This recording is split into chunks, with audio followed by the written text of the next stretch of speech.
मित्रांनो, आज आपण आलेलो आहोत औंढा नागनाथ येथे आईसगोळा खाण्यासाठी. तर आपण बघू बर्फ गोळा हा कसा करतात हे काका तयार, आणि आपण यांच्याकडून एक गोळा घ्यायचा आहे. आणि हा केवढ्याचा 10 रुपयाचा आईसगोळा आपण बघूच कसा आहे काय नाही याची टेस्ट हे आपण बघू शकता. हे काकाने चेरी घेतलेली आहे या ठिकाणी. आणि यानंतर हा बर्फ गोळा हा ऑरेंज कलर, आणि यानंतर मला वाटते हा ब्लॅक कलर आहे. या ठिकाणी आपण बघू शकता यांनी असे 3 प्रकारचे हे केलेले आहे. नंतर जलजिरा टाकलेला आहे वरून, आणि हा एकदम असा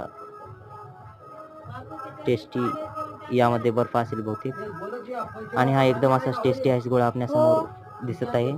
आणि खूपच छान लागतो हा उन्हाळ्याच्या दिवसामध्ये.